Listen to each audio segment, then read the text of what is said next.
ഗോവിന്ദചാമി അല്പസമയങ്ങൾക്ക് മുൻപാണ് പോലീസ് പിടികൂടിയത്. കൂടുതൽ വിശദാംശങ്ങളുമായി കണ്ണൂരിൽ നിന്നും ശ്രീനിവാസ് ചേരുകയാണ്. ശ്രീനിവാസ്, ഈ ഗോവിന്ദചാമിയെ നിലവിൽ എവിടെയാണ് എത്തിച്ചിരിക്കുന്നത്? ഈ വൈദ്യപരിശോധനയുണ്ട് എന്ന് മനസ്സിലാക്കുന്നതിന് ശേഷം മജിസ്ട്രേറ്റിന് മുന്നിൽ ഹാജരാക്കണം. എന്തൊക്കെയാണ് ഏറ്റവും പുതുതായി നൽകാനാവുന്ന വിവരങ്ങൾ? അനന്തു, ഞാനിപ്പോ നിൽക്കുന്നത് ഇവിടെ കണ്ണൂർ DCC ഓഫീസിന് സമീപത്താണ്. ഇവിടെ നിന്നാണ് ഗോവിന്ദചാമിയെ പിടികൂടിയത്. ഏതാണ്ട് രാവിലെ 4:30ക്കും 6:30ക്കും ഇടയ്ക്കാണ് കണ്ണൂർ സെൻട്രൽ ജയിലിൽ നിന്നും ഗോവിന്ദചാമി ജയിൽ ചാടിയത്. അതിനുശേഷം നമുക്ക് കാണാം, ഇവിടുത്തെ ദൃശ്യങ്ങൾ കാണാം. ഈ കൈവേൽ കൂടി നടന്നു വരുന്ന ദൃശ്യങ്ങളൊക്കെ നമ്മുടെ CCTV ദൃശ്യങ്ങൾ കണ്ടതാണ്. അപ്പോൾ നമ്മളോടൊപ്പം ഇത് കണ്ട ഒരാൾ നിൽക്കുന്നത് കുഞ്ഞാമത് എന്നാണ് അദ്ദേഹത്തിന്റെ പേര്. ഇവിടെ അദ്ദേഹമുണ്ട്. അദ്ദേഹം പോയ വഴി, ഈ ഗോവിന്ദചാമി നടന്നുപോയ വഴിയിലാണ് നമ്മളിപ്പോൾ നിൽക്കുന്നത്. കുഞ്ഞമ്മതാണ് നമ്മളിപ്പം ചേർന്നത്. എന്തായാലും രാവിലെ എങ്ങനെയാണ് കണ്ടത്? സാറേ, ഞാൻ യോഗശാല റോഡിലുള്ള എൻ്റെ ഒരു പ്രസ് ഉണ്ട് സ്പോട്ടിൽ നിന്ന്. അപ്പോൾ അവിടത്തേക്ക് വരുന്ന സാധനം പാർസൽ വരുന്ന വണ്ടി KKG ഇപ്പുറം മദീന കോംപ്ലക്സ് ശീതന്റെ അടുത്ത് നമ്മളെ ഓഫീസല്ലോ.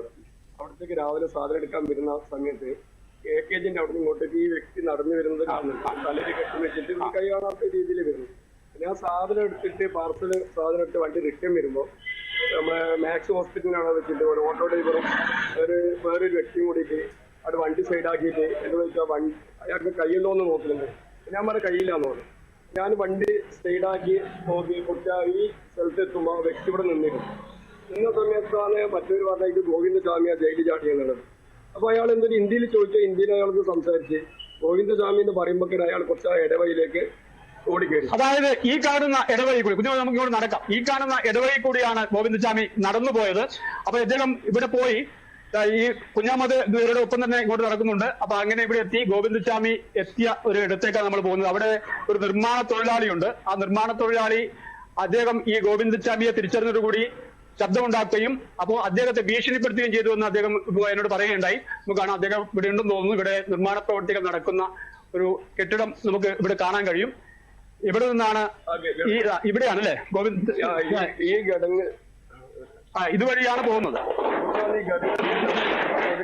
ആ ഇടവഴി കൂടി നടന്നു വന്നിട്ട് ഈ കിടന്ന് ഇവിടെ വലിയൊരു മതിലാണ്. ഈ മതിലിന് താഴെ കാട് പിടിച്ചു കിടക്കുന്ന ഒരു സ്ഥലമാണ്. ആ കാട് പിടിച്ചു കിടക്കുന്ന സ്ഥലത്തേക്കാണ് ഗോവിന്ദചാമി എടുത്ത് ഞാൻ എന്ത് ചെയ്താൽ എന്റെ വണ്ടി എടുത്തിട്ട് CPM ഓഫീസർ സൈഡിലൂടെ ഇത് അപ്പുറത്ത് ആ ഓൺ സ്പോട്ടിൽ തന്നെ ഞാൻ വണ്ടി എടുത്ത് ആ സൈഡിലേക്ക് വരെ പോയിരുന്നു. വണ്ടിയിലേക്ക് ഗോവിന്ദചാമി എന്ന് പറഞ്ഞത് ഓടി ഇതുകൊണ്ട് ഞാൻ ചെയ്ത് വേഗം ഓടി. കാരണം ഉണ്ടെങ്കിൽ വണ്ടി കാലിലടിച്ചിട്ട് വീട്ടിക്കാനുള്ള രീതിയിലാണ് ഞാൻ ഓടിയത്. അവിടെ 5 മിനിറ്റ് 10 മിനിറ്റ് മുമ്പിൽ കിട്ടിയില്ല. പിന്നെ റിട്ടേൺ വരുമ്പോൾ മറ്റൊരു പോലീസിനെ വിളിച്ച് ഇവിടെ പിന്നീടാണ് ഇതുവഴി നമുക്ക് കാണാൻ പറ്റുമെന്ന് എനിക്ക് തോന്നുന്നു. ഇതൊരു ദുർഘടം പിടിച്ച ഒരു പാതയാണ്.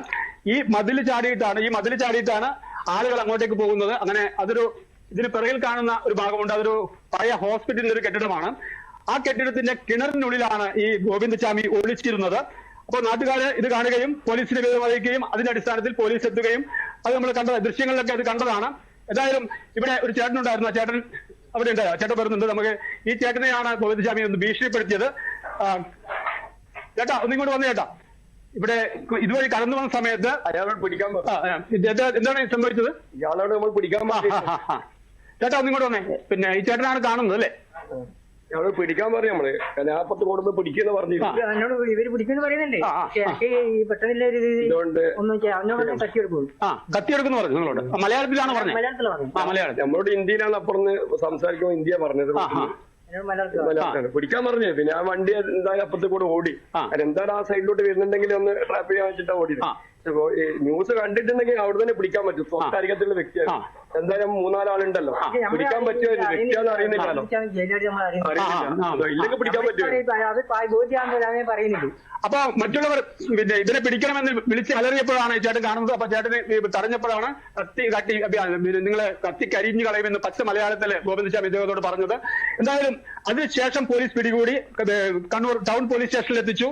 ഇപ്പോ ഗവൺമെന്റ് ആശുപത്രിയിലെ വൈദ്യപരിശോധനയ്ക്ക് ശേഷം മജിസ്ട്രേറ്റിന് മുന്നിൽ ഹാജരാക്കി എന്നുള്ളതാണ് ഇപ്പോൾ കിട്ടിയ ഒരു വിവരം. എന്തായാലും നമ്മൾ പറയുന്ന പോലെ തന്നെ 4:30 മുതൽ 6:30 വരേക്കുള്ള സമയത്താണ് കണ്ണൂർ ജയിലിൽ നിന്നും ഈ തടവുപുള്ളി ജയിൽ ചാടിയത്. അതിനുശേഷം കൃത്യം 7 മണിക്ക് തന്നെ പോലീസിൽ വിവരമറിയിക്കുകയുണ്ടായി.